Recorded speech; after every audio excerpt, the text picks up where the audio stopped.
morning, everybody, and it is so great to see you in this God's place.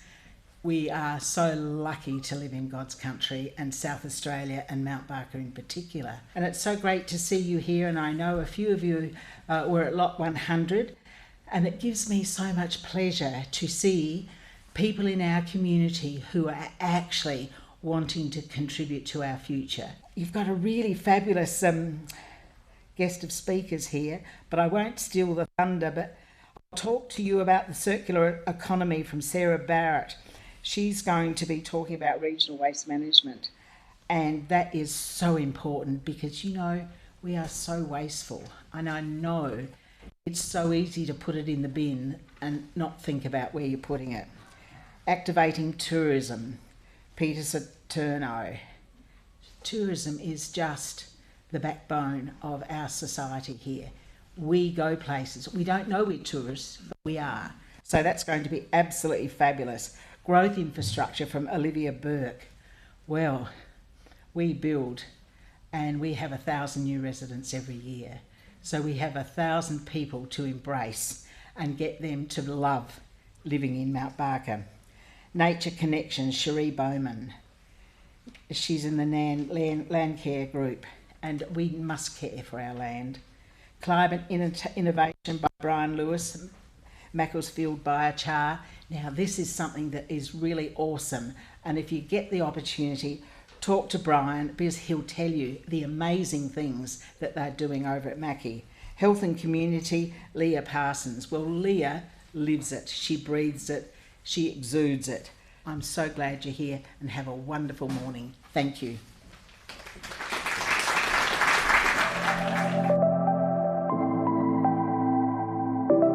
I'm SKYE, and perhaps like you, I'm wondering why I've been asked to give my thoughts on what's happening here today. But firstly, I'd like to ask us to acknowledge the traditional owners on the land on which we meet today, and I'd like to acknowledge my respect for their continuing relationship to the country and the diversity and richness that we all bring to this room from our ancestors. I'm a Wongatha woman, meaning that my family's from the north of the goldfields of Western Australia, so yes, I am cold right now. But I grew up on the Western Eyre Peninsula in Warringah country before moving over to this side of the state for work and then study. I moved to the Adelaide Hills, Peramangk country, about 8 years ago, and the Adelaide Hills is a stunning place of natural beauty, biodiversity, and the people and the communities are glowing and growing. Something that challenged me when I moved here was the lack of visibility of Aboriginal pasts, presents, and futures. I read what I could find on the Peramangk, but I was surprised to find in an area rich with identity that some voices were overlooked. Over time, I've seen the visibility of Aboriginal people grow in the hills, and I think it's a positive step, but it always makes me sit and wonder who else's stories are missing from the hills conversations. When Peter and Greg asked me to welcome people today, I thought, why me? I'm not local, I wasn't born here. I'm just a mum and an academic and a volunteer, and they explained that those hats mean that I represent a few different perspectives in discussions about our future. I thought about this for a while because I was sure that there was somebody else who would be better suited in my community to welcome you all here today. I thought of my mum friends in Echunga, and I thought about how each of them have careers that continue to progress as they grow and raise their families in and around Echunga and in our communities. I thought about the business owners, our postie Greg, who must know more about the characters of our town than about anybody else. And I thought about the groups of highly motivated people in our town's community committee who dedicate much time and energy to making our places and spaces safe and enjoyable. Then I thought about how much each of these people bring, the character, passion, and the diversity to our communities, and how they're all wearing lots of different hats. How important it is to consider not only our own context when considering our futures, but to consider the hopes and wishes of the people who perhaps can't be in this room today. So by the time I said yes to welcoming you here today, I knew that I would be excited to be here. That's because I can't wait to hear from each of you about what it is you love about your communities, about how you hope to enjoy your communities in the future, and I just ask that each of you try on someone else's hat for just a few moments today. To consider what that person, maybe your child, maybe your spouse, maybe your neighbour, might want for their future here in the hills.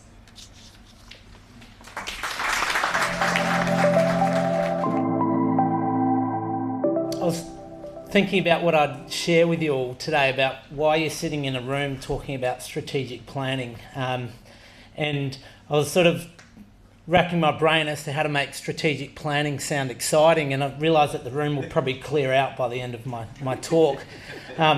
And it is a real confronting challenge that as a person responsible for looking forward and thinking about the future and our strategic planning journey that we go through as a council, how do we make that tangible and real, and how do we involve people in that discussion? And that's what today's about. Strategic planning is a difficult process, and that's why we took the council took a very strategic approach in renaming our strategic plan to a community plan, because that's what this is. It's a plan that's shared by both the council and our community. And so these sessions, the last Futures Forum and this Futures Forum, is about us working with you, understanding how the future of our community looks. So what you've seen, hopefully you've had the time to review it, but also what you'll go away and think more about is, does this community plan represent the sort of future that Mount Barker should be known for? Does it give goals and dreams and aspirations about how this community can move from where it is now into the future? We've got a very significant challenge in front of us. I often talk about the growth of Mount Barker, being responsible for planning and development. There's a lot that comes across our desk every day that helps shape the future of what this council and community looks like. We're growing at about 2.8%. Now that puts us right up there in terms of a nation leader in terms of a growth rate. But with that comes all sorts of challenges. Marianne talked about 1,000 new people coming to our community every year. That's 1,000 new people that are looking for community connections. That's 1,000 new people who can look for opportunities to get involved in their community and volunteer. It's 1,000 new people who need infrastructure, but who also value our environment. So there's reasons why people are coming to our community, and today is about unpacking that and understanding what are the things that we need to hold on to, what are the areas that we need to improve on, and how can we look forward together and working with each other to deliver on those things. So with this growth comes challenges, but also incredible opportunities. And that's what today is about. It's about stitching those opportunities and working about how we can do them together. And you'll see a key theme throughout this plan is about implementation partnerships. That's about us working with each other to deliver on the things in this plan. The community plan is about many things, but it's not going to happen if council does it on its own. So this is an opportunity for you to think about, I think I can get involved in this space. We've got people from our business community here, from our volunteer groups, from nature groups, from environmental groups, and it's a wonderful mix of people who have capacity. And that's what our council wants to see occurring, is people rubbing shoulders with each other, not physically, but figuratively, and just getting to know how we can work together to deliver on these things. Some of these videos that will be showing show how businesses have transitioned during what's been a very significant challenge for our community. Who would have thought that would be sitting in seats spaced 1.5 metres apart when we were building this facility as an example. But there's these businesses that are looking at that and seeing an opportunity through this COVID challenge to transition and work with the community and support our community, support their employees. And it's just a wonderful example of how businesses have adapted and also looked at this time with a lens of opportunity over it. So that's why we're holding this Futures Forum. It's to encourage creative thinking, to encourage you to look at what is a strategic planning document with a new lens of how can I provide input and support this. This is not about a council document that sits on a shelf and collects dust. This has to live. It has to be the first thing thought of when people are looking for opportunities. So this Futures Forum is to raise your awareness to it, but I just want to unpack very quickly with you how this document actually works, because a strategic planning document can often be seen as this thing out here that talks about goals and visions and future, but the tangible parts of it is what needs to be layered underneath that to make this work. So we have a community plan, which is around a 15-year time frame. So it sets a vision and a future for this council over the next 15 years. So that's an additional 15,000 people in our community. We are right now, I've just had some stats come to me this morning that we've just tipped over that 10% mark. I think we're around 12 or 13% of the area of Mount Barker's growth area that's developed. There is a long way to go. You look at what's happening out there in Mount Barker in particular as a growth area and see that there's a lot of opportunity for us to influence and change things moving forward. So I wouldn't want anyone sitting in this room to go, it's done, it's dusted, it's finished. There is a long way to go in front of us. And that 15-year plan, the 15-year time horizon on our community plan is about setting those goals and objectives moving forward.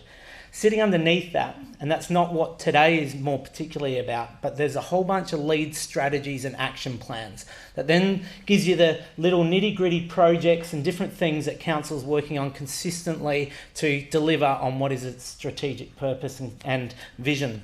So you'll often see things released like open space strategies and township plans and main street strategies and environmental plans. That's that layer underneath where you'll start seeing some of those projects and in particular those details that says this is how we're going to deliver on some of those key themes and purposes that council has. Underneath that again is a corporate planning structure, and that says what are we going to do over the next 4 years? How does that layer against our ability to fund some of these projects? What's sitting up there in terms of a priority that's come and unpacked itself from these themes and strategies? And then ultimately there's an annual business plan that happens every year where council says this is what our next year looks like. This is what council is rolling out across the next financial year. So you'll see there's this hierarchy of plans, but today is about setting those foundation blocks as to what the vision and the purpose is and what council's goals and aspirations are, but also working with you as a community. So I just want to say thank you. Thank you for taking your time out in the middle of your day. We wanted to make this an experience that you think back on and you look at and you go, I remember what this community plan's about. It was about that conversation I had with someone where we talked about what are the opportunities to drive more employment outcomes? What are the things in our beautiful biodiversity that we want to hold on to and value and respect? So please don't leave today and leave what you've done here today on the ground. Take it with you and think about opportunities to continue building on those partnerships and working with council. So thanks very much.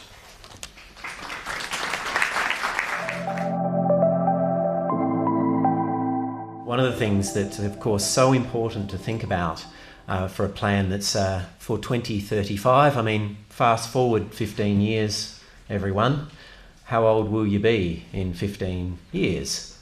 Well, I'd like to introduce somebody to the microphone who will be 33 in 15 years.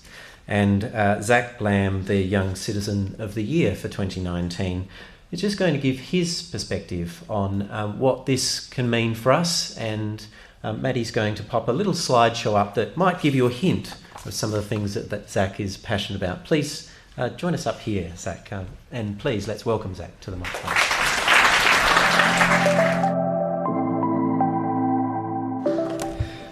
Good morning everyone. My name is ZAC LAMBE and I'm here to talk to you a little bit about what I'm currently doing with my life and what I think for the next 15 years.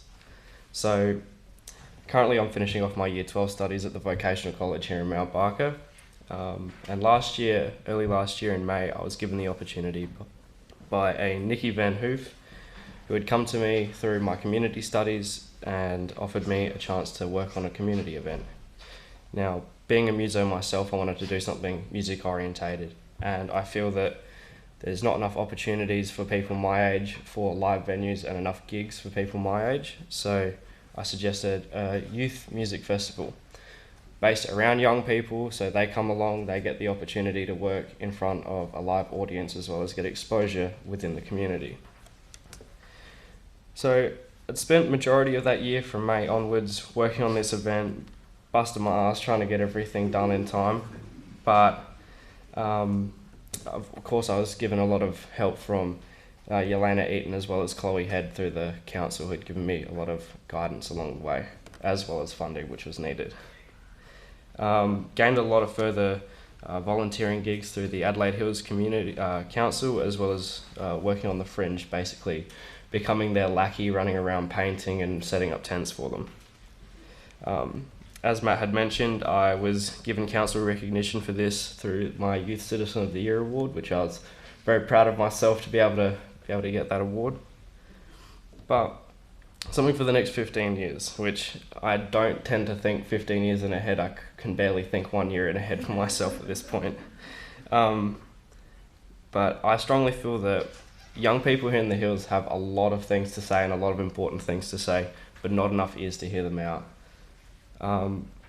Currently I attend the Youth Leadership Program through the Adelaide Hills Council, and this program is somewhere that young people are able to go to for further community experience and community exposure, as well as gaining a lot of skills through their workshops that they have, through leadership workshops, public speaking, which I still need to work on, but public speaking and many other different skills that they can gain through these workshops. I've talked to Mark DeLang, who runs these workshops and this youth leadership program every Wednesday, and I've talked to him about having something like that here in the Mount Barker district.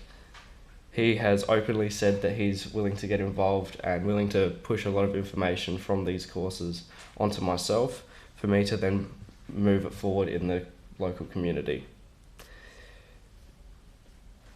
I feel that there are people here in the hills that we could also bring along to this course, such as people my age that can come along and then speak, so we have a more intimate approach to the young people that would be coming along and becoming members of this. It's also something that these young people can help get a foot in the door when it comes to council, as well as to be able to share their ideas and thoughts of the local council, so that we can then pick up those thoughts and ideas and direct it straight to council, so then you all will have a better idea of what we all are thinking and what we all want. So thank you for your time.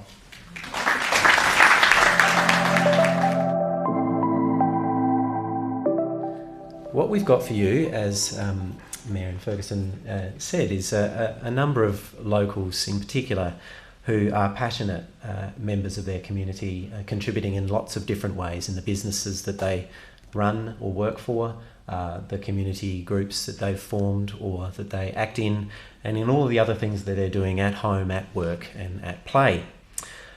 So what we're going to do is hear from each of these speakers, and unassisted by slides, so really give them your full attention. And please, let's welcome Sarah, our first priority presenter.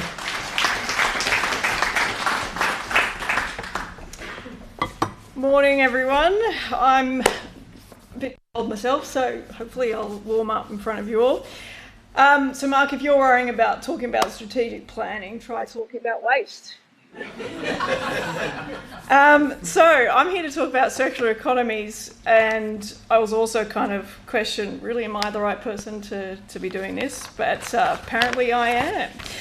So what is circular economies? You've got your bit of blurb there in front of you, and I'm not going to read through it or anything like that. So I'm going to try and break it down and just try and give you some ideas of what can we do when we talk circular economy.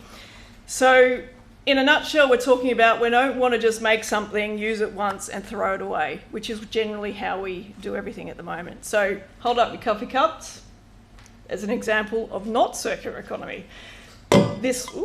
This is obviously an ideal more situation where you're going to reuse the cup. So that's sort of what we're talking about. So don't throw it away, reuse it if we can, or in fact, create a scenario where you're just completely getting rid of that waste. So my passion, as you can kind of tell, is about waste and recycling, and that's where I'm coming from when I talk circular economies. There's lots of different ways you can apply circular economy. It could be in water, it's about reusing water, it could be composting. There's just so many different avenues you can go down, but I can only, I guess, talk to what I know best, which is the waste and recycling side of things. So as you know, resources are finite. At the moment, we here at Mount Barker in particular, we landfill half of the waste. So half of the stuff that you make and use goes to the landfill. These stats are just for the last financial year. Now, to be fair, your diversion rates are coming up, which is great, but there's still 50% of what you're using is just going to waste at the moment. What can we do to change that? That's where we're aiming at. So some of you may have been aware that recently, well not so recently, 2018, a couple of years ago now, China shut the doors to a lot of our recycling, our plastics and all sorts of waste that we would send across. So what that has done for us is made us say, oh, okay, well, we can't rely on that anymore. We've actually got to do something here in Australia to deal with our waste, about taking responsibility. And that's where this circular economy is sort of being driven from. So it's that realisation that we can no longer rely on sending it abroad. What can we do? What facilities can we make here in Australia to enable that better use of resources? So as an example, the markets died. So where plastics were worth, say, $500 a tonne, they're almost worth nothing now. And that goes across the board in the different markets. So once upon a time, council was being paid for their recycling. Well, we're now going to be charged for it. That's what the reality of this situation is. So one way that we can try and change and improve is, well, what are we putting in our bins? You know, are we putting the right things in our bins? What about when we go to the shops? Are we thinking about what we're buying? Can we buy something with less packaging? Can we buy something with recycled content? Can we just maybe a bit more conscious about what do we do when we, each of us individually, do something at the shops, just as the example? Sometimes I walk around the shops, and here's just a really unusual thing to think about, maybe it's just me. I look about everything on the shelves, like everything, right? There's shelves and shelves and shelves. And I think one day all that's going to be in a bin. And it's quite confronting. You go, phew. And to also think that most of it's probably not going to end up in the recycling bin. Most of it, in fact, will be landfilled. Now, that's okay to a degree for certain things that you just can't maybe recycle. But that's what we're trying to get to. What can we create? What other avenues can we create that can't be recycled today that might be in the future? We have an enormous power as a consumer to change how things are made and what we spend our money on and where we spend our money. So I guess what we're looking for today is what's some ideas that we within Mount Barker can look to in the future. At the moment, I'm putting together a bit of an investigation into whether or not council should provide a hard waste service. Now, I'm not going to go into the depths of that investigation at the moment, but what I would love to see is what could we as a community offer to try and divert some of the waste that could be reused. So instead of, you might have your mum or your dad, they're needing to downsize, that need to get rid of a beautiful old table. Now they might just go, I just don't have time for this, I'll just throw it away. What can we as a community do to just save that, reuse it? There's so many opportunities, and I'd love to hear from anyone here today who can come up and have, whether you be a community group or whether you actually got a fantastic new innovative idea of how we can reuse plastics in a different way. That's the sort of stuff we're talking about with circular economy.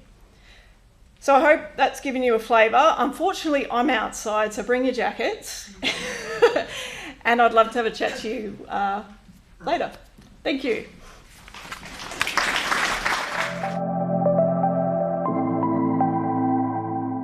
Let's move from circular economies to tourism and how we might activate that. And Peter SATURNO, who's a CEO Vigneron from Longview, is going to give his priority presentation.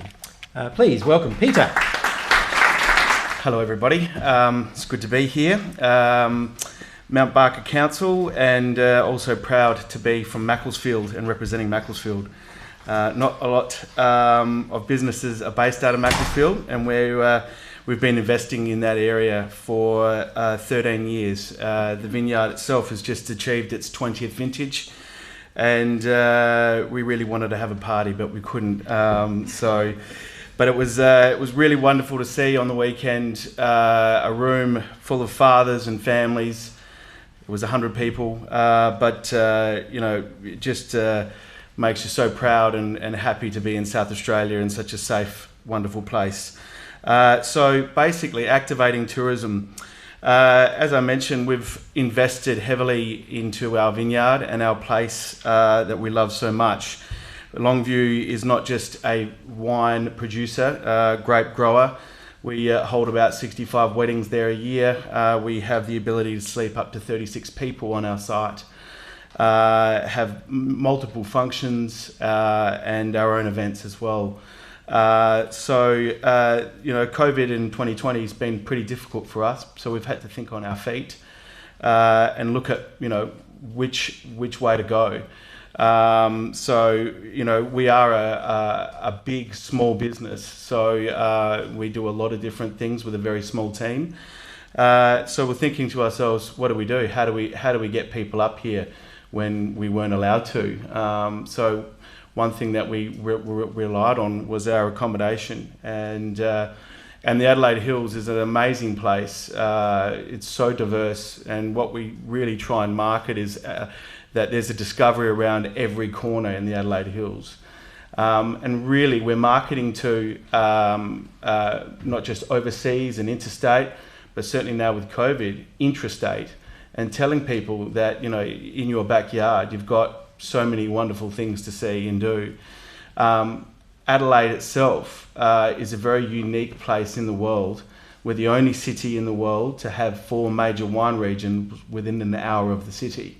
So what does that mean? How are you going to get them up to our place in Macclesfield, where it's a very small town with 2 pubs? So it's really the bookable experiences that we've been honing in on, trying to get people up for, you know, specific wine tastings, introducing private dinners, stay with your friends for a birthday, thinking outside the box, offering that.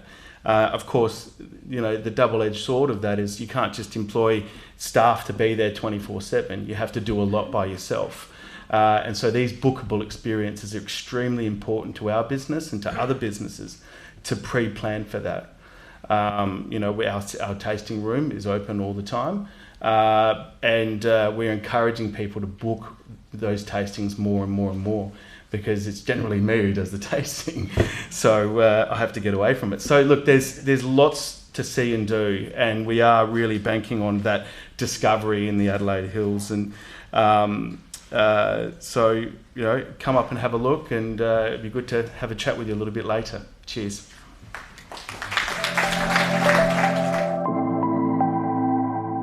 So let's move into a thing called growth infrastructure, and I have a feeling Olivia Burke's going to help us understand a bit more about that. Olivia Burke is with an organisation called BURKE Urban, and Olivia works in the marketing side of things, so she's got a really good understanding of what attracts people to this part of the world and what makes it special as well. And so please let's welcome Olivia to speak on this priority. Thank you, everybody. Yeah, I have an interesting job as a marketing director, but I guess a visionary for our BURKE Urban Development Company. In a way, my job is to create communities within communities. So today I'm here to talk to you about Newnham, which is my passion. It's a residential development, a flourishing community on Flaxley Road in Mount Barker. Established in 2015, Newnham is actually nearing completion of its first release, major release of 200 allotments, nearly sold in a community by the end of the year of some 500 residents. Newnham's strategic plan actually sort of addresses all of the 6 priority directions of Mount Barker's community plan, and so in that respect I sort of have a sense that it may possibly be a positive study of growth for the region. Newnham's brand positioning, established in 2015, which still guides the principles of our project today, is designed for well-being, a place designed to enrich the health, happiness and well-being of everyone who chooses to visit or call it home. From the get-go, we prepared a community plan with a triple bottom line approach, which wasn't just about good urban design, but acknowledged that we had the ability to influence the spiritual, emotional, physical health of the individuals and families within our community, and also the ecological health of the environment in which we were developing. In order to create this healthy community, we knew we needed to create a beautiful place which worked with the environment and allowed that to shape the design of our master plan rather than the other way around. To create a resilient and sustainable future for our community, we realised that it would be important to embrace the region's agricultural history and peri-urban environment for a sustainable food future. We needed to facilitate the connection of people with each other and their place to engender a feeling of nourishment and belonging within our community. So amongst other things, our master plan addresses some of the key elements of growth infrastructure. It promises a private ELC to Year 12 school to open in 2023 and complementary new recreation and sporting ovals and a community centre, an extended linear park walking trail connecting to Keith Stevenson Reserve and onto the Larratinga wetlands, which is now 70% complete, a neighbourhood retail shopping centre, cafe, restaurant, wellbeing centre, community meeting spaces and much more. But today I'm actually here to talk about a growth infrastructure project within Newnham, which isn't how we normally think about growth infrastructure, but it in turn speaks to our project's connection with nature, the circular economy, climate innovation. This is our proposed 9-hectare regenerative farm, which is now in detailed planning and about to be submitted to Council for development approval. Newnham's farm is proposed on 9 hectares of underutilised land in the Electronet power easement running through our site, which when I first saw it, I just thought, oh my God, this is a huge liability. But flipping it on its head, we turned it into an opportunity. The opportunity was to make use of this productive use of the land, which is otherwise too expansive to be landscaped for passive recreation, and too overwhelming and costly probably to be handed over to council for ongoing maintenance. I'm not sure if you're aware, but regenerative farming is a no-till, no-chemical farming system with a focus on improving soil health, which therefore improves the agricultural productivity and nutrient capacity of the soil. It also helps to store carbon in the soil sponge, therefore offering a practical climate mitigation technique. Our regenerative farm is to propose to be a participatory and accessible agricultural lifestyle for the Newnham community and the community of the broader region, and become a world-leading example of successful integration of food production and community placemaking in a greenfield development environment. Offering the proposed 700 family homes in the Newnham neighbourhood, as well as those in the broader region, access to the local growing of produce with connected retail, dining, lifestyle and wellness opportunities to further enhance our healthy community and contribute to the long-term food security of our residents. Subject to approvals, Newnham's regenerative farm will be a productive farm. That means it will be a commercially productive farm. But it will also include community gardens, leased community plots, and opportunities for volunteerism and education for our residents and beyond. It is planned that the first stage of the farm, including a market garden, seedling propagation area and nursery in a biodiverse setting, will get underway in 2021. The area will propagate plants for Newnham's vergers and residents' gardens, as well as for edible kitchen mixes for sale to the public. Our plan is to collect the community's kitchen and garden waste for on-site treatment and then be able to reuse this in the local environment, creating a circular economy hopefully within the project as well. The future stages, including the construction of a community wetland to support a closed sustainable irrigation system for the garden and farm, will also include community walking trails, picnic areas and play areas. Along with this, we are investigating the potential for regenerative grazing, chook tractors and urban food forests that are complementary to urban growth. It's a big vision. We're only at the beginning. We're learning along the way. We make mistakes along the way too, but we're really committed to delivering on this. So I hope it's sort of just an example of how a micro community is being created within a larger community. We're always seeking out like-minded people to join us in partnership, to collaborate with us, and so if you're interested in anything I've said today, please seek me out and I'd love to talk to you about it further.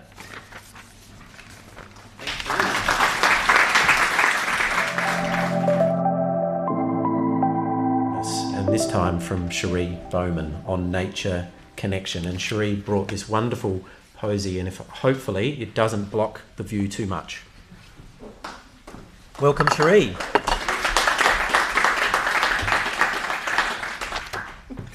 Thank you, and thank you very much for inviting me to speak today. I'm I'm a local. I live in Nairn. I'm chair of the peak body for Landcare in South Australia, which is part of the National Landcare Network. I'm very proud to stand up here and say that to you all today. I'm also chair of the Nairn Landcare Group, my local community. We're about a year or two in and doing some really great things locally, which you can see at Bythorn Park. All the tree guards, that was us. So here to talk to you about nature connection. Talk about myself a little bit more first. So what I'm really passionate about is community, conservation, and the balance between development and nature.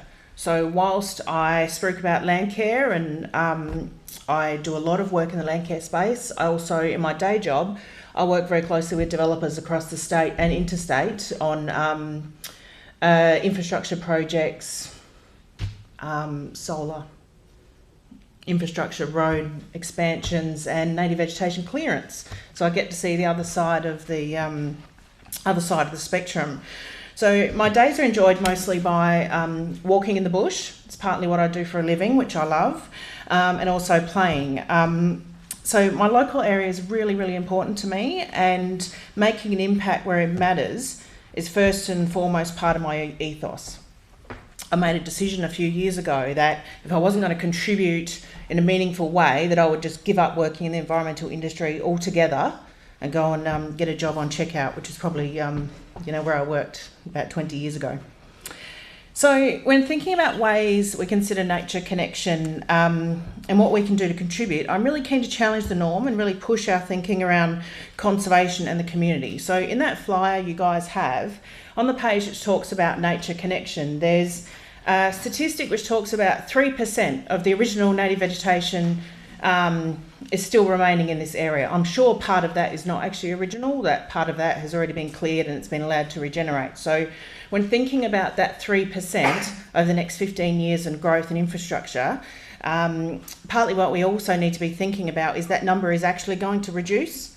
So the 3% of native veg you're seeing is in national parks. The trees out here and all the infrastructure projects, those do actually get removed from the landscape. So we need to be thinking about, really confronting those statistics and looking towards how can we really make a difference, how can we conserve the stuff we have left and build upon that in the most priority areas and where we can. So nature connection has many different connotations and based on learnt experiences takes many different meanings. For me, my vision for the Mount Barker Council District area is a deeper community understanding of nature and engagement and supported by a strong and active council community, so council staff as well as councillors. I think there's a few different areas I just want to elaborate on with that. So I'm really keen on people being active in nature, not just volunteering. Obviously there's a strong active landcare community across the country, but people being implementing robust and active programs to protect and enhance native vegetation in areas of nature, so that 3% that I was talking about. So conservation programs, but also in integrity and smarts in the way the council actually work with the community to deliver the programs. Also increased opportunity for capital growth in the environmental sector, I think, is a very important and crucial aspect moving forward. One other thing is, which I think, or I know, is what attracts a lot of people to this area, is access to recreational space. So those open spaces, the trails that Olivia was just talking about, and those open areas where people can actually connect with nature, see it, hear it. If you're out here on the balcony, you can hear the eastern banjo frogs out in the creek. It's that connection. So you need to actually have areas, natural areas for people to connect. Conservation reserve, nature play areas, or just areas for young little people like my 4-year-old son to play. Enhanced walking trails. The other thing, obviously I couldn't get away with not talking about volunteering, but people giving back to nature and the community. So in the Mount Barker Council area, we've got such a wide demographic of people, and it's not everyone has the time to actually volunteer for regular working bees or that sort of thing. But I think it's getting those opportunities for more people to be involved. So whether it's just for an hour a month, a day, a year, every Sunday, all of those different things through the schools, through businesses, corporate opportunities, etc. But also on the back of that is that reinforced support for land carers and community groups who can actually provide that basis for people to actually get involved. So that's the majority of my talk. I suppose just one more thing is, Nature Connection really starts with kids in the home. It continues through workplaces and community and organisations and business, developers included, and it's a shared responsibility where we can all contribute. Thank you.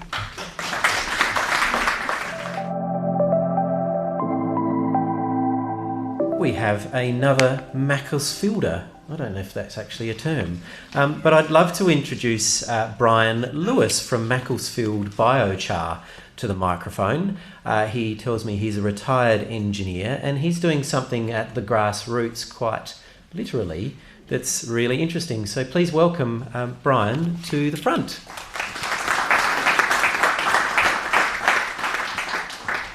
Good morning. Thank you to Greg, SARA and the Council for inviting me to speak today.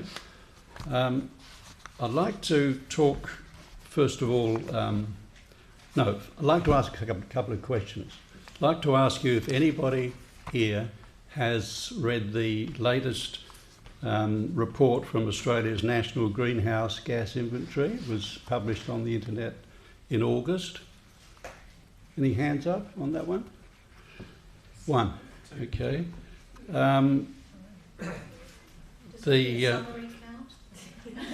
Yes, well, that's right.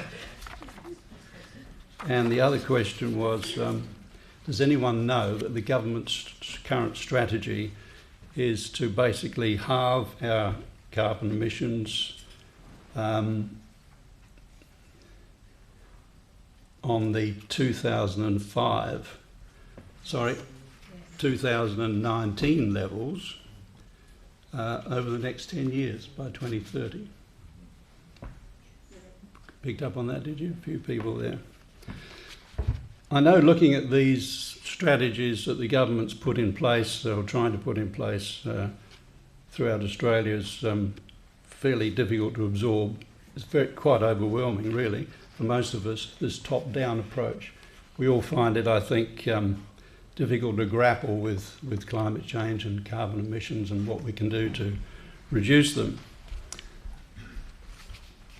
I've felt for a number of years that this top-down approach is okay at a national level, but we also need a bottom-up approach.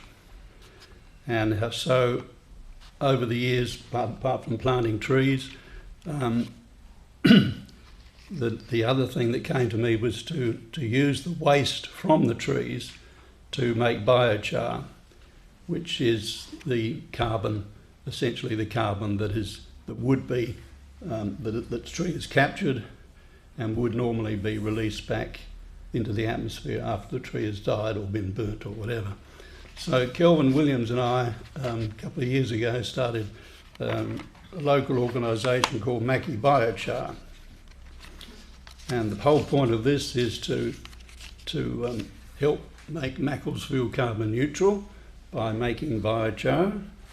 And in doing this, obviously improve the soil, because to capture or sequester the biochar, it's got to be put back in the ground. So by putting it back in the ground, you are not only sequestering the carbon, but helping the plants and vegetation grow better. And there's a lot that can be said about that, and I don't have time to talk to you about that in detail. But there's a pamphlet which I can hand out which talks about what we've done, how much we've made over the past 1.5 seasons. We've made just over 5.25 tonnes. We've captured about 5.25 tonnes of carbon dioxide.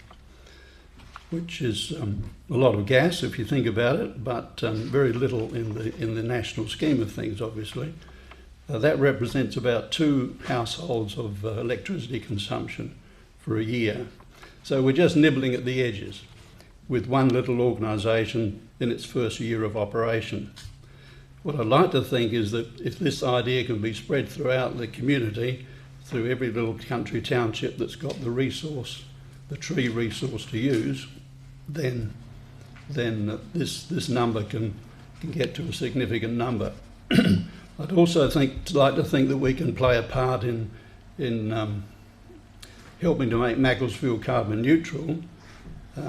Obviously, the uptake of solar panels and wind power is all good, and that will help. Planting trees will help. However, if there's a bushfire, the trees go up in flames. You've lost that carbon sink, because it all goes back up to the atmosphere. So biochar is one way that you can make sure that the carbon you capture is captured for hundreds, thousands of years. So to measure how much we have actually achieved, we need to know what the emissions of, say, Macclesfield is. What are the carbon emissions of Macclesfield? There's the households, there's the vehicles, there are the farms. How do we measure that? That is an issue at the moment. An individual knows in his household how much power is used, and he can work out, therefore, how much carbon dioxide that represents at the power station that's been sent up. But at a community level, it's very difficult. The organisations responsible for supplying the power don't have that information. So one way council could help is if they could bring pressure on those organisations to explain or to give those measurements to us, and then they could work out essentially then what we are achieving by the production of biochar. I'd just like to read out a little scree that I sent out in my agenda to the committee that we have.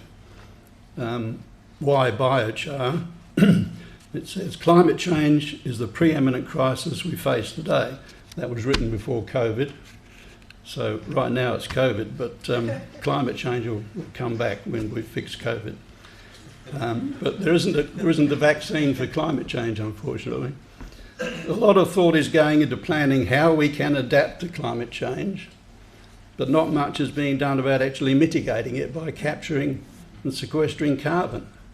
And this is the essence of our current project. By all means, keep planting more trees, but remember that trees will only provide a carbon sink for the life of the tree, plus a few years until it rots and decays to nothing and emits carbon dioxide back into the atmosphere.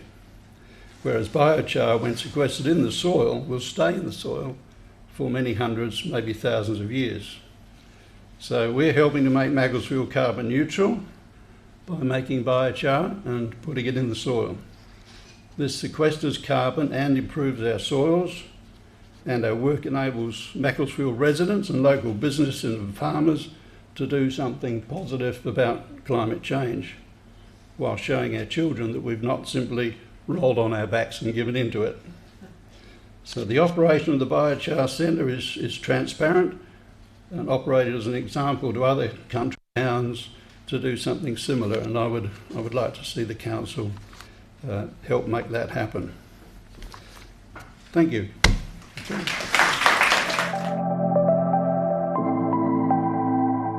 Now we have one more presenter, so I'm sure your brains are almost full to bursting, but we've got one more to add, and it's really about talking to people and learning from them. And I think Leah Parsons is an excellent person to wrap this part of the process up, and she is passionate about intergenerational community and about conversations. So let's hear from Leah on conversations.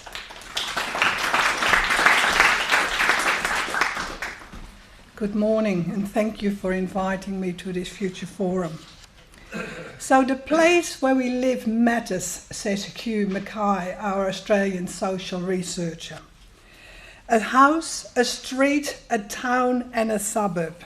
It all matters deeply to us because it means that we belong to a family, to a neighbourhood, to a community.